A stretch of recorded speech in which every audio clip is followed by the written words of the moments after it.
సుమన్ టీవీలో మీ business promotions కోసం ఈ కింది నెంబర్ను సంప్రదించగలరు.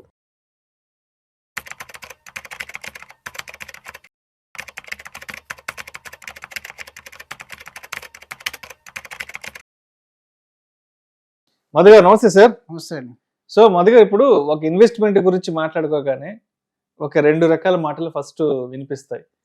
ఒకటి వచ్చేసి లాంగ్ టర్మ్, ఇంకొకటి వచ్చేసి పవర్ ఆఫ్ కాంపౌండింగ్, ఏదో సిఏజిఆర్ అంటాం కదా.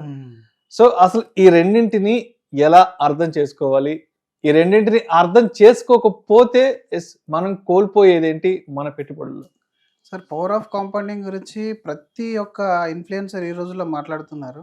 అండ్ ఇన్వెస్టర్స్కి ఇప్పటికైతే నాకు తెలిసి ఇంకా అది అర్థం కానట్టే ఉంది. పవర్ ఆఫ్ కాంపౌండింగ్ అని అంటే చాలా మందికి అర్థమయ్యేది, మీకు వచ్చిన రిటర్న్ మీద ఆ రిటర్న్ కూడా ఇన్వెస్ట్మెంట్ అయిపోయి మళ్ళీ నెక్స్ట్ ఇయర్కి అది రిటర్న్ ఇస్తుందని చెప్పేసి చిన్నగా అర్థం చేసుకుంటారు. అయితే ఇనిషియల్ డేస్లో మీకు అంత పెద్దగా ఎఫెక్టివ్ అనిపించదు. పవర్ ఆఫ్ కాంపౌండింగ్ ఎట్లాంటిది అని అంటే, దీనికి ఎలాంటి డిస్టర్బెన్స్ అనేది నచ్చవు అనమాట. మీరు ఒక 10,000 ఎస్ఐపి మీరు ఎగ్జాంపుల్ తీసుకుంటే, రీసెంట్గా మీరు చాలా మంది చూసే ఉంటారు, 3 phases ఆఫ్ ఎస్ఐపి అని ఒక ఆర్టికల్ కానీ ఒక ఇమేజ్ అయితే బాగా పాపులర్ అయింది. ఈ 3 phases ఆఫ్ ఎస్ఐపిలో మొదటి 7 years, తర్వాత 7 years, లాస్ట్ 7 years అని చెప్పేసి 3 ఉంటాయి. ఒక 10,000 ఎస్ఐపి చేసే వ్యక్తికి మొదటి 7 సంవత్సరాల్లో దాదాపు ఆయన ఇన్వెస్ట్మెంట్ 8,40,000 రూపాయల వరకు పెడతాడు. అది ఒక 13 to 14% రిటర్న్ ఇస్తే అరౌండ్ 17 lakhs వరకు మనకు కార్పస్ అనేది క్రియేట్ అవుతుంది. ఆ తర్వాత చాలా మంది ఏమనుకుంటారు, ఇక్కడ అరే డబుల్ అయిపోయింది, ఆల్మోస్ట్ మనం పెట్టిన దానికి 8 lakhs పెడితే 17-18 lakhs వరకు వచ్చింది అని అంటే ఇంకా ఆల్మోస్ట్ డబుల్ అయిపోయింది కాబట్టి విత్డ్రా చేసేస్తారు. ఇక్కడ పవర్ ఆఫ్ కాంపౌండింగ్ అనేది ఆల్మోస్ట్ కిల్డ్, చచ్చిపోయిందని చెప్పాలి. సెకండ్ ఫేజ్లో కనుక మీరు అదే 10,000 ఎస్ఐపి కంటిన్యూ చేస్తే ఈ 7 to 14 years ఆఫ్ ద టైంలో ఇక్కడ మీరు ఒక 16 లక్షల వరకు పెడతారు. ఆ 16 లక్షలు అనేటివి 45 lakhs వెల్త్ క్రియేట్ చేస్తుంది. 45 lakhs వెల్త్ క్రియేట్ చేసినప్పుడు ఆ తర్వాత నెక్స్ట్ 7 years ఉంది చూసారా, యాక్చువల్ ఇక్కడ రన్నింగ్ స్టార్ట్ అయింది పవర్ ఆఫ్ కాంపౌండింగ్ది. ఈ నెక్స్ట్ ఏదైతే 7 to 14 years అయిపోయిన తర్వాత వచ్చే పీరియడ్ ఉంటుందో, 14 నుంచి ఇంకొక 7 years, అప్పుడు యాక్చువల్గా కాంపౌండ్ అనేది రియల్గా వర్కౌట్ అవుతుంది. అప్పుడు ఏంటంటే మీరు ఓవరాల్గా ఫస్ట్ టర్మ్లో మీరు ఒక 8 lakhs, సెకండ్ టర్మ్కి వచ్చారు 16 lakhs, థర్డ్ టర్మ్కి వచ్చే వరకు మీరు ఒక 24-25 lakh rupees ఇన్వెస్ట్మెంట్ చేస్తారు. కానీ ఆ రోజు వెల్త్ కనుక మీరు చూసినట్టయితే ఆల్మోస్ట్ 1 crore 24-25 lakhs వరకు వర్త్ వెళ్తుంది. అంటే ఇక్కడ ఏదైతే మేజర్ గ్రోత్ వచ్చిందో లాస్ట్ 7 yearsలో 70% ఆఫ్ ద గ్రోత్ అనేది జనరేట్ అయింది. దీనికి కారణం కాంపౌండింగ్ అనమాట. కానీ మన వాళ్ళు ఏం చేస్తారంటే, ఎప్పుడైతే ఇన్వెస్ట్మెంట్ స్టార్ట్ చేస్తారో first of all short term కోసం వాడాల్సిన మనీని లాంగ్ టర్మ్కి పెట్టిస్తారు. లాంగ్ టర్మ్ కోసం పెట్టిన మనీని షార్ట్ టైంలో ఎమర్జెన్సీ రాగానే కట్ చేసేసి విత్డ్రాకి వచ్చేస్తారు. దీనివల్ల అసలు పవర్ ఆఫ్ కాంపౌండింగ్ని ఎవరు ఎంజాయ్ చేయలేరు. అందుకే ఏదైతే మీ లైఫ్ స్టైల్, ఒక డీసెంట్ లైఫ్ స్టైల్ మనం అనుభవిస్తూనే కొంచెం అమౌంట్ ఏదైతే సేవ్ అవుతుందో దాన్ని మాత్రమే మనం ఇన్వెస్ట్మెంట్ చేసే ప్రయత్నం అనేది చేయాలి. దాన్ని ఇంటరప్షన్ అనేది చేయొద్దు. మీకు చాలా సందర్భాల్లో చైనా బాంబు ట్రీ గురించి వినుంటారు. అది మొదటి 5 సంవత్సరాల్లో అసలు గ్రోత్ అనేది అసలు ఉండదు. కానీ నెక్స్ట్ 5 to 6 years లోపల అది చాలా ఎత్తుకు ఎరిగిపోతుంది. దీన్నే పవర్ ఆఫ్ కాంపౌండింగ్ అంటారు. మొదటి సంవత్సరాల్లో అసలు ఎలాంటి గ్రోత్ కనబడదు మీకు. దానికి తోడు మార్కెట్ అప్స్ అండ్ డౌన్స్ లో ఇంకింత కొంచెం ప్యానిక్ క్రియేట్ అవుతారు. అయితే ఒక 3 to 4 టిప్స్ నేను చెప్తాను ఈరోజు. ఆ టిప్స్ అనొచ్చు, మీరు సజెషన్ అనుకోవచ్చు. ఫస్ట్ మనం ఇన్వెస్ట్మెంట్ చేసేటప్పుడు అన్నిటికంటే ముఖ్యం సేవింగ్స్ రేట్, నాట్ రిటర్న్. మీ యొక్క సేవింగ్స్ రేట్ అనేది ఇంపార్టెంట్. ఇప్పుడు నేను 15,000 ఎస్ఐపి 15 సంవత్సరాలు చేస్తే 1 కోటి రూపాయలు అవుతుందని జనరల్గా మనం వింటూ ఉంటాం. ఇదే మీరు 15,000 ఎస్ఐపి బదులుగా 30,000 ఎస్ఐపి చేస్తే ఓన్లీ ఆ 1 కోటి రూపాయల కార్పస్ మీకు 15th yearలో రావడానికి మీరు 5 సంవత్సరాలు ఇన్వెస్ట్మెంట్ చేస్తే సరిపోతుంది. దీన్ని లిమిటెడ్ పీరియడ్ ఎస్ఐపి అని ఈ మధ్యలో మేము కొత్తగా చెప్తున్నాము. అంటే 30,000 రూపీస్ ఎస్ఐపి చేసినప్పుడు మీరు కార్పస్ ఎక్కువ పెడుతున్నారు. ఎక్కువ పెట్టడం వల్ల మీకు అది డబుల్ అయిపోతుంది. అంటే ఈ ఇనిషియల్ ఇయర్స్లో మళ్ళీ ఇంకొకటి ఏంటంటే, ఇమీడియట్గా మీరు దాని నుంచి ఎక్స్పెక్టేషన్ అనేది పెట్టుకోవద్దు.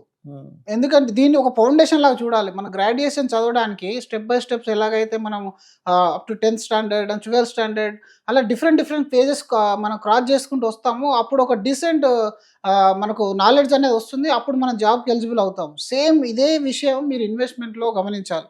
ఈ ఇన్వెస్ట్మెంట్లో ఇనిషియల్ ఇయర్స్ అసలు ఎక్స్పెక్టేషన్ ఉండదు. ఇన్వెస్ట్మెంట్లో ఎక్స్పెక్టేషన్ ఉంది అంటే దాన్ని షార్ట్ టర్మ్ గోల్లోకి మార్చుకోవాలి. షార్ట్ టర్మ్కి మళ్ళీ లిక్విడ్ ఫండ్స్ కానీ హైబ్రిడ్ ఫండ్స్ కానీ ఇట్లాంటివి కొన్ని ఉంటాయి, వాటిలో ఎఫ్డీలలో పెట్టేసుకోవాలి. ఎప్పుడైతే మీరు ఈక్విటీ సైడ్ వస్తారో ఈ ఈక్విటీకి కావాల్సింది టైం. ఎందుకంటే మీరు ఇప్పుడు 10,000 ఎస్ఐపి ఇంతకుముందు చెప్పిన ఎగ్జాంపుల్లో కూడా అప్ టు 14 years వరకు మీరు పెద్ద గ్రోత్ ఉన్నట్టే అనిపించదు. అసలు నార్మల్గా 15 to 14 years అనేది మేము షార్ట్ టర్మ్ అని చెప్తాం, షార్ట్ టర్మ్ మిడ్ టర్మ్ అని చెప్తాం. Long term is always more than 20 years. ఎందుకంటే మీరు ఈరోజు ఏ ఆస్తి అయినా కొనండి, కొంటారు, కొన్న తర్వాత ఇమ్మీడియట్గా సెల్ చేయరు ఎవరు కూడా, 20-30 ఏళ్ళు ఉంచుకుంటారు దాన్ని, ఇంకా నెక్స్ట్ జనరేషన్ కూడా ట్రాన్స్ఫర్ చేస్తారు. మరి ఎలాగైనా ఇది ఫ్యూచర్ కోసం వాడేది అనుకున్నప్పుడు temporary ups and downs subject to market risk ఏదైతే ఉంటుందో is it only applicable to equity? కాదు. It is applicable to gold also, it is applicable to property also, where you are not taking any call because of the market fluctuations. కానీ ఈక్విటీకి వచ్చేసరికి మాత్రం because of your panicness దానివల్ల మీరు దాన్ని withdraw చేసే chance అనేది ఎక్కువ ఉంటుంది. దీంతో పాటుగా సెకండ్ ఏంటంటే, ఒకటి మనం ఎంతైతే సేవ్ చేయగలుగుతామో మ్యాక్సిమం ఎక్కడ మనకు శాలరీ నుంచి లీకేజ్లు ఉన్నాయో ఫస్ట్ దాన్ని ఐడెంటిఫై చేయండి. మన లైఫ్ స్టైల్ కాకుండా కొన్ని లీకేజ్లు ఉంటాయి, అనవసర ఖర్చులు ఉంటాయి, ఆ ఖర్చులను మీరు సేవింగ్ సైడ్ టర్న్ చేసే ప్రయత్నం అనేది చేయాలి. అండ్ ఫ్యూచర్ కోసం ఇంకా దాన్ని మర్చిపోవాలి. ఈ పవర్ ఆఫ్ కాంపౌండింగ్ ఎలా వర్కౌట్ ఎలా అవుతుందంటే, మీరు మీ మనీకి ఒక గాఢ నిద్రనివ్వాలి. ఎప్పుడైతే మీరు ఇట్లా తట్టి లేపుతారో అది డిస్టర్బ్ అయిపోతుంది. అప్పుడు ఆ టైంలో మీకు వెల్త్ అనేది బిల్డ్ కాదు. ఈ రోజుల్లో ఈవెన్ ప్రాపర్టీస్ కొని వెల్త్ బిల్డ్ చేసిన వాళ్ళు కూడా కొన్ని సంవత్సరాలు హోల్డ్ చేసిన వాళ్ళే. ఎవరు కూడా 6 నెలలు 3 నెలలు గేమ్లు ఆడిన వాళ్ళు ఉండరు. మీకు జనరల్గా మీకు అలా కనబడతారు అంతే వాళ్ళు, కానీ వాళ్ళకి ఇన్నర్ సైడ్ చాలా పేషెన్స్ అండ్ డిసిప్లిన్ అనేది ఉంటుంది. రెండోది ఏంటంటే 80-20% రూల్ అంటాం మేము. అంటే your 80% of the wealth because of your 20% decisions. అంటే మీరు ఈ 20% డిసిజన్ ప్రాపర్గా చేస్తే ఎలాంటి ఇంటెలిజెన్స్ అవసరం లేదు ఇందులో. మీకు సింపుల్గా మీ యొక్క ఇన్వెస్ట్మెంట్ అనేది ఫస్ట్ ఆఫ్ ఆల్ డైవర్సిఫైడ్ చేసుకోవాలి. ఎందుకంటే మార్కెట్లో ఏ ఒక్కరు టాప్ కాదు, ఎప్పుడు టాపర్స్ మీకు రొటేట్ అవుతూ ఉంటారు. కాబట్టి ఫస్ట్ మీరు డైవర్సిఫైడ్ చేసుకోండి. ఏ సంవత్సరంలో ఏది బాగుంటుంది, ఏ ఫండ్ బాగుంటుంది అని దాని వెంబడ పరిగెత్తకుండా మీరు ప్రాపర్ డైవర్సిఫైడ్ చేయండి. రెండోది డిసిప్లిన్ గా ఉండాలి. మార్కెట్ యొక్క ఫ్లక్చుయేషన్స్ వచ్చినప్పుడు కూడా మీరు ఎలాంటి కాల్ తీసుకోవద్దు. అక్రాస్ ఆల్ సైకిల్లో ఎవరైతే ఇన్వెస్టెడ్ ఉంటారో వాళ్ళ వెల్త్ బిల్డ్ అయింది, కానీ ఎవరైతే మార్కెట్ ను టైం చేస్తారో వాళ్ళ వెల్త్ బిల్డ్ అయినట్టు ఒక్క దాఖలా కూడా ఇంతవరకు లేదు. అందుకని చెప్పేసి మనం డౌన్ అయినప్పుడు ఆపర్చునిటీ తీసుకుందాం అని చెప్పేసి వెయిట్ చేస్తానే ఉండడం, ఆ మనీని ఎక్కడెక్కడో తరలించడం, ఇలాంటి చేయడం వల్ల మీకు వెల్త్ అనేది అసలు బిల్డ్ అనేది కాదు. చాలా మంది మీరు ఈ రోజుల్లో చూస్తూ ఉంటే మిగతా అన్ని అసెట్ క్లాసెస్ లో ఇచ్చిన ప్రియారిటీ కానీ ఆ యొక్క ఇంపార్టెన్స్ కానీ ఈక్విటీగా వచ్చేసరికి మ్యూచువల్ ఫండ్ స్టాక్స్ వచ్చేసరికి ఇవ్వరు. దీనివల్ల ఏమవుతుందని అంటే ఇది ఒక గ్యాంబ్లింగ్ గేమ్ లాగా చూస్తారు దీన్ని. దీనివల్ల చూడకూడదు. ఇది కూడా ఒక అసెట్, ఇది ఒక ఫ్యూచర్ అసెట్. అండ్ ఇందులో మీకు అన్నిటికంటే ఎక్కువ కన్వీనియన్స్ ఉంది కాబట్టి దీనికి ఇవ్వాల్సిన రెస్పెక్ట్ ఇవ్వాలి. ఇందులో మీరు చాలా మంది చూస్తాను, సార్ ఒక 5 ఫండ్లు చెప్పండి, లేదా 3 స్టాక్స్ చెప్పండి, ఇలా దీపావళికి ఒకటి, 31st జనవరికి ఒకటి చెప్పండి, డిసెంబర్కి ఒకటి చెప్పండి అని చెప్తారు. అలా వెళ్తూ సరదాగా అలా అడిగేస్తారు, కానీ దానివల్ల ఎవ్వరు ఇంతవరకు డబ్బు సంపాదించిన వాళ్ళు లేరు. అసలు active traders minimum FD return దాటని వాళ్ళు 70-60% ఉంటారు. Active traders I'm saying. అంటే ఇంకా మీరు ఇంకా అప్పుడప్పుడు ఇట్లా వస్తుపోయేవాళ్ళు సిటీ బస్సులు ఎక్కి దిగినట్టు దిగే వాళ్ళకైతే డబ్బు పోగొట్టడం తప్ప అసలు వెల్త్ బిల్డ్ చేసిన దాఖలాలు అనేటివి ఉండవు. అందుకని ఒక ప్రాపర్ అసెట్ క్లాస్ ఎంచుకోవాలి, where you will get proper sleep. అలాగే మీకు అక్కడ ఎక్స్ట్రా టైం అనేది, ఎక్స్ట్రా ఎక్సర్సైజ్ అనేది లేకుండా ఒక మంచి అసెట్ క్లాస్ ఎంచుకోవడము, దాన్ని పీరియాడికల్ గా రివ్యూ చేస్తూ ఉండడం అండ్ డిసిప్లిన్ గా ఉండడం. ఈ 3 విషయాలు కనుక మీరు ప్రాపర్ గా right asset class and start early అని అంటారు. ఎందుకనంటే నేను ఎప్పుడో ₹1,00,000 జీతం అయిన తర్వాత స్టార్ట్ చేస్తాను అనుకుంటే మాత్రం అది తప్పు అవుతుంది. ఇప్పుడు ఈ రోజు మీ జీతం 30,000 అయితే అందులో కనీసం ₹1,000 స్టార్ట్ చేయండి. Because compound need a time, not good investment. దానికి ఎంత టైం ఇచ్చారో ఆ టైంను బట్టి క్యాల్కులేట్ అవుతుంది కాంపౌండింగ్ అనేది తప్ప ఎక్కువ వెల్త్ నేను ఒక 5 సంవత్సరాల్లో ₹1,00,000 ఎస్ఐపి చేస్తా అని చెప్పి 50వ సంవత్సరం మీరు ఎస్ఐపి స్టార్ట్ చేసి 60వ సంవత్సరం క్లోజ్ చేస్తానంటే మీకంటే ఒక 3-4 వేలు ఎస్ఐపి చేసే 30 సంవత్సరాలు చేసే వ్యక్తి 10 రెట్లు ఎక్కువ వెల్త్ బిల్డ్ చేయగలుగుతాడు. అది దాని యొక్క కాంపౌండ్ ఎఫెక్ట్ అనమాట. అది మనం నేర్చుకోవడమే కాదు, మన పిల్లలు కూడా ఈ కాంపౌండ్ ఎఫెక్ట్ అనేది నేర్పాలి.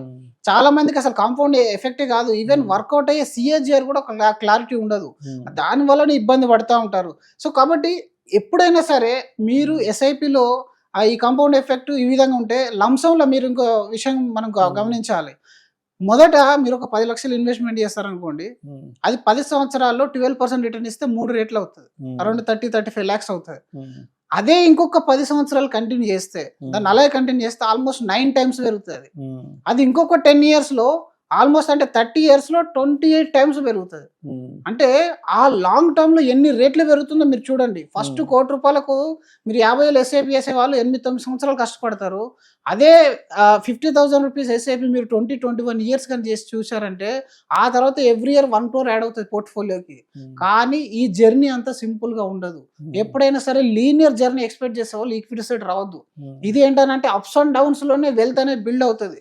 డే 1 నుంచి మనం ప్రిపేర్డ్ గా ఉండాలి. ఇప్పుడు ఏ బిజినెస్ లో మీరు పెట్టండి, అసలు లాస్ రన్ బిజినెస్ ఉంటుందా? లాస్ రన్ బిజినెస్ ఏది ఉండదు. ఇంకొకటి మనకేంటంటే కమోడిటీ సెంటిమెంట్ పట్టుకుంది.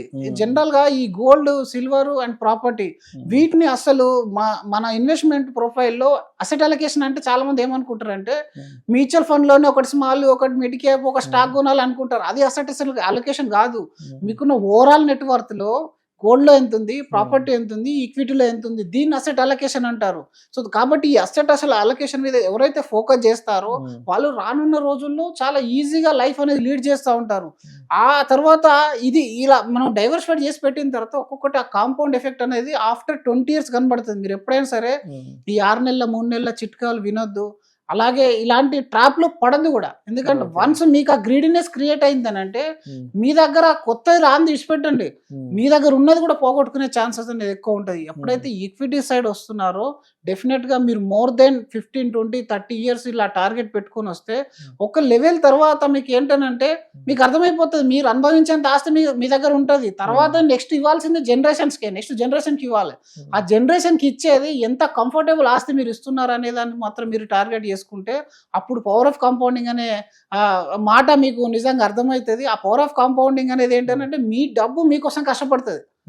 ఆఫ్టర్ 10-20-30 years తర్వాత ఇంత సింపుల్ గా 6 నెలలకు 3 నెలలకు పవర్ ఆఫ్ కాంపౌండింగ్ ఏంటి, 7 నెలలకి ఏంటి, 8 నెలలకి ఏంటి అస్సలు చూడొద్దండి. ఎప్పుడైనా సరే ₹1,00,000 శాలరీ వస్తున్నప్పుడు 90,000 ఖర్చు ఉంటే 90,000 ఖర్చు చేసుకో.